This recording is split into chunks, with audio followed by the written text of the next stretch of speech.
Welcome back to IELTS listening practice session with Banke. Make sure that you read the instructions carefully, listen once only, and try not to miss any answer in this part. Alright? And ensure that you write your answers in uppercase because you will not be there to explain to the examiner if he or she cannot see what you've written. Read the instructions and aim for a 10 over 10. All the best! Section 4. You will hear a business student predicting how management might change in the next few years. First, you have some time to look at questions 31 to 40.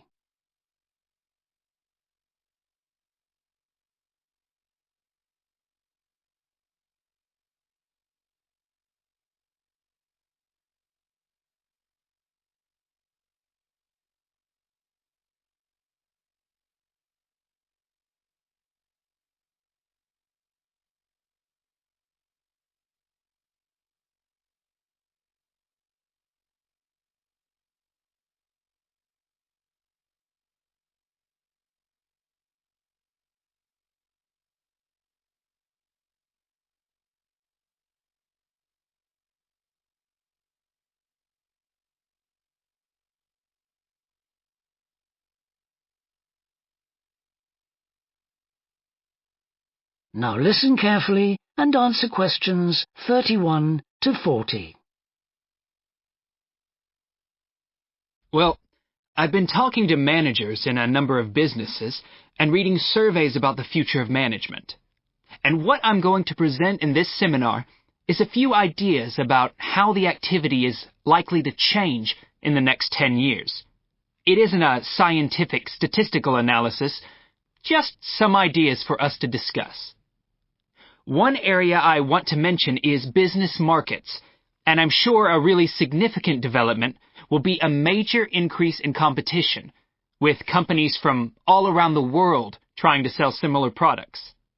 Consumers will have much more choice.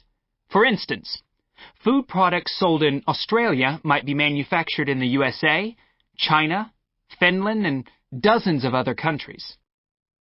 At the same time, mergers and takeovers mean that governments are actually losing power to major global corporations. We can probably all think of companies that exert a great deal of influence, which may be good for consumers. A third point I want to make about markets is that in the rapidly expanding economies, such as India, China, Brazil, and Russia, demand is growing very fast. This is putting pressure on resources all over the world. I think businesses are becoming more open to external influences. In particular, companies are consulting customers more and more before making their business decisions. Companies are finding out what they want and providing it, instead of making products and then trying to sell them, which is the model of years ago. Another influence is that concerns about the environment will force manufacturers to extend product life cycles to reduce the amount of pollution and waste. And, in some cases, regulation will need to be strengthened. Many societies are much more fluid and democratic, and the structure of companies is changing to reflect that. I think we're going to see a greater emphasis within companies on teams created with a specific project in mind. And when they're completed, the teams will be disbanded and new ones formed. More and more people see work as simply one part of their lifestyle, and not the most important one. And as the workforce is shrinking in some countries, businesses are having to compete for staff instead of being able to choose among a lot of applicants. Typical examples that will attract and retain staff are traditional ones like flexible hours and, something that has been made possible by advances in technology, remote working, with people based at their home, abroad, or almost anywhere they choose.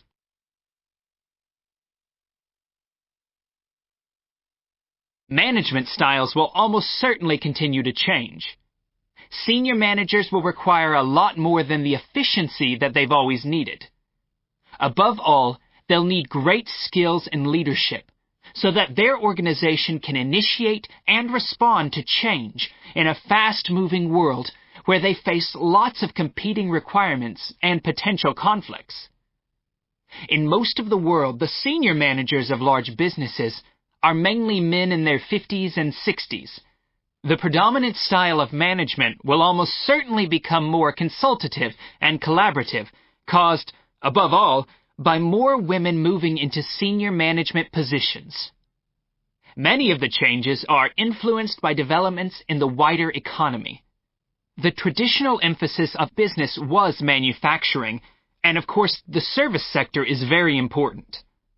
But we shouldn't overlook the growing financial contribution of IP, that is, intellectual property. Some books and films generate enormous sums from the sale of related DVDs, music, games, clothes, and so on. Another point I'd like to make is that although I've been talking about companies, one trend that they have to face is the move away from people working for the same employer for years. Instead, more and more people are becoming self-employed to gain the freedom and control over their lives that they're unlikely to get from being employed. Okay, well, that's all I want to say, so let's open it up for discussion. That is the end of section 4. You now have half a minute to check your answers.